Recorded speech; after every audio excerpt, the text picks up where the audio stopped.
it your whole life, haven't you?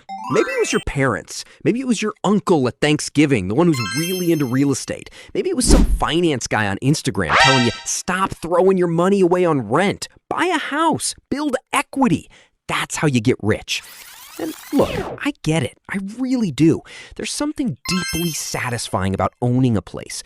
The idea that every mortgage payment is going towards something you own, something real, something that's yours. It feels smart. It feels adult. It feels like the right move. But here's the thing. I ran the actual numbers. And I don't mean the numbers your realtor shows you on a little pamphlet. I mean all the numbers, the ones they quietly leave out. And what I found honestly kind of made me angry, because millions of Americans right now are making one of the biggest financial decisions of their lives based on a story that is only half true. So today, we're going to do something nobody does. We're going to show you the full math, the real math. And by the end of this video, I promise you, you will never look at a for sale sign the same way again. Okay, let's set the scene, because before we get into the numbers, I want you to meet two people. We're going to call them Alex and Jordan. Same city, same income, let's say $90,000 a year. Same stage of life. They're both 30 years old, both looking for a place to live in 2026. Alex decides to buy. They find a place for $420,000, which, by the way, is right around the current U.S. median home price. They put 20% down, that's $84,000, and they lock in a 30-year mortgage at 7.1%, which is roughly where rates are sitting right now, according to Freddie Mac.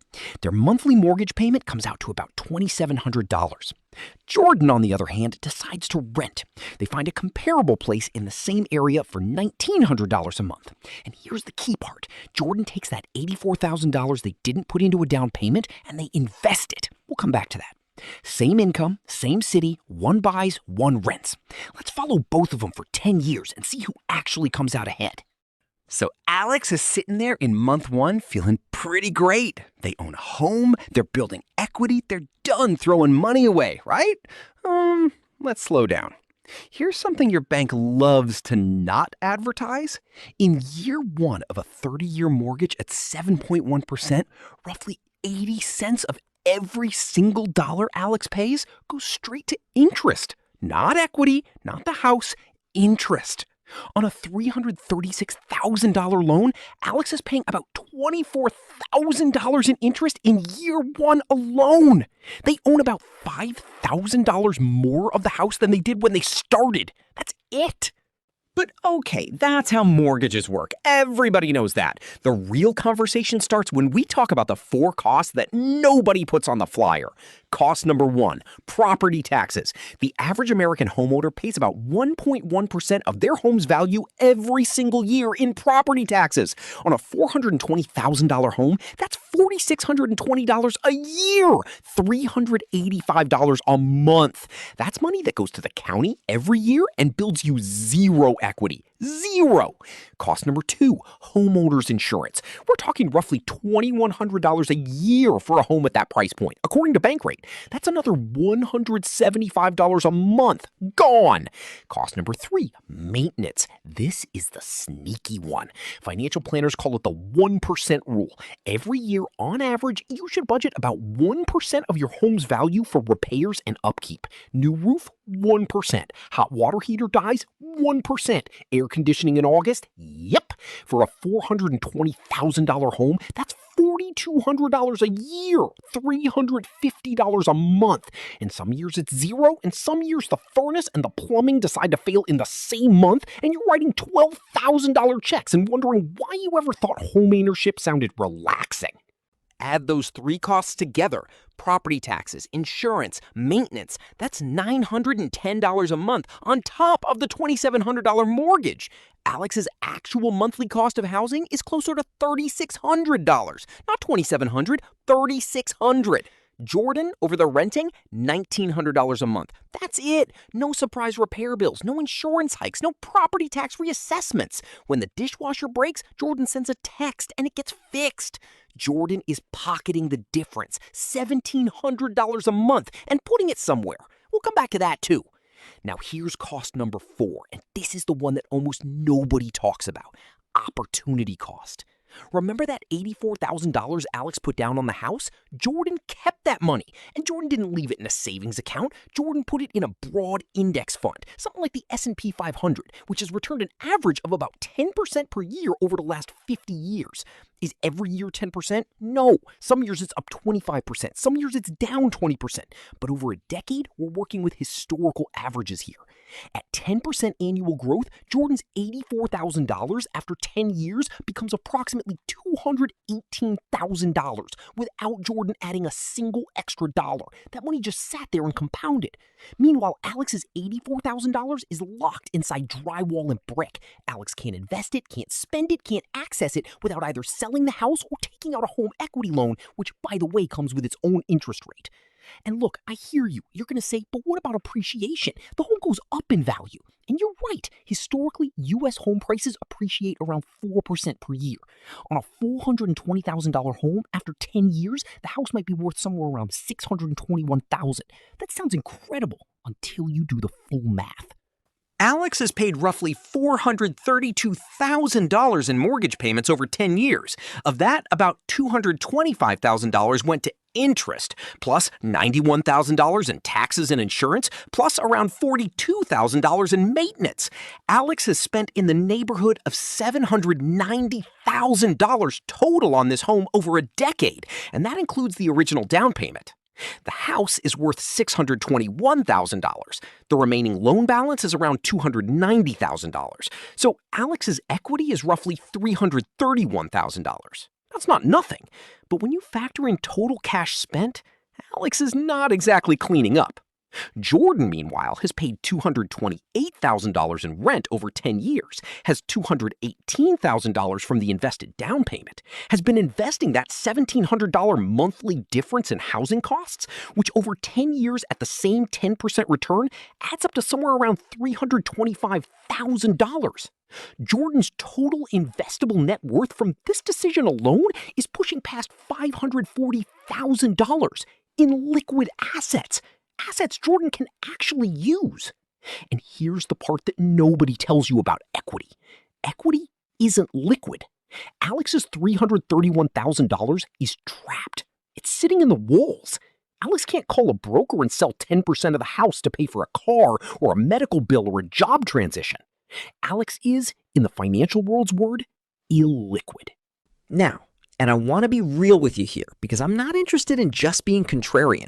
There are scenarios where buying genuinely wins, and I think it's important to be honest about that. Buying is a smarter move if you plan to stay in one place for at least 8 to 10 years. That's the break-even horizon in most U.S. cities right now. It typically takes that long just for appreciation and equity to overcome the transaction costs, the interest you've paid, and the opportunity cost of the down payment. If you're moving in 5 years, buying is almost always the worst financial decision mathematically. And the average American moves every 6 years. Let that sink in. Buying also makes more sense if you find a home meaningfully below market value. If you lock in a low rate in a rising rate environment, which is harder to do in 2026 than it's been in decades. Or if you genuinely value the stability, the ability to renovate, the permanence of ownership. Those are real, legitimate reasons. Money isn't the only variable in life. The problem is that people are buying homes they can't really afford, stretching themselves financially, feeling guilty for renting, because society told them that owning is winning and renting is losing. And that narrative is costing people their financial futures. According to a 2024 report from Harvard's Joint Center for Housing Studies, over 50% of renters in America are now considered cost-burdened, meaning they're spending more than 30% of their income on housing. But here's what that same report found. The share of homeowners who are cost-burdened has increased even faster over the last 5 years because the math of owning has gotten quietly brutal and nobody's talking about it. The throwing money away on rent thing? It's a relic of a different era, when home prices were lower relative to income, when mortgage rates were at 3%, when the opportunity cost of a down payment wasn't competing with a bull market decade. That's not 2026. 2026 is a completely different calculation.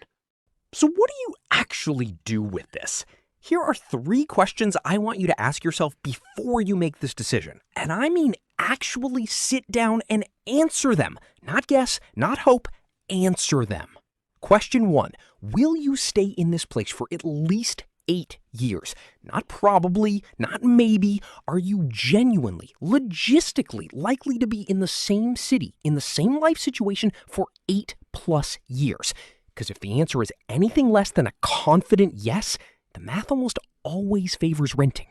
Question 2, can you genuinely afford the total cost, not just the mortgage? Add the taxes, add the insurance, add 1% per year for maintenance, add the PMI if you're not putting 20% down. What is the real number? If that number is more than 28% of your gross monthly income, you are officially house poor. Even if the bank approved you, banks will approve you for a lot more than you should actually spend. That is not their problem. It's yours. Question 3, what is the opportunity cost of your down payment? Whatever you're planning to put down, $40,000, $80,000, $100,000, what would that money become in 10 years in an index fund? Go actually calculate it, because that is the real price of buying, not just the mortgage, that number 2. If you answer those 3 questions honestly and buying still makes sense, then buy the house. Seriously, with both eyes open and full information, that's a completely legitimate choice. But if the honest answers to those questions are probably not, barely, and a lot, then renting isn't losing. Renting is strategy. Renting means your money stays flexible. It means you're not one busted furnace away from wiping out your emergency fund. It means if your company relocates or you find an incredible opportunity across the country, you can be gone in 30 days without coordinating a real estate transaction. In an economy that is moving fast and changing faster, flexibility is worth something.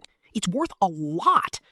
Jordan, by the way, after 10 years of throwing money away on rent, Jordan has over $500,000 in liquid investments. Jordan can now put a truly massive down payment on a house if that's what Jordan wants, and lock in a tiny mortgage with substantial equity from day one. Or Jordan can keep investing and retire earlier than almost anyone they went to high school with. Here's what I want you to take away from this. The question was never, should I own or rent? The question was always, what does the full math actually say? And does this decision fit my life? Because if you're making a $500,000 decision based on a cultural script instead of a spreadsheet, that's a problem. Stop letting the idea of home ownership be your financial identity. Rich people aren't rich because they own homes. They're often rich because they understand the difference between an asset and a liability dressed up in a nice yard. Run the numbers, the real ones. Share this video with someone who needs to see it before they sign. And if this changed the way you're thinking about this, drop a comment below. Hit that like button and subscribe to the channel too, and tell me honestly, are you team rent, team buy, or are you somewhere in the middle still figuring it out? Because I read every single one and I want to hear where you're at.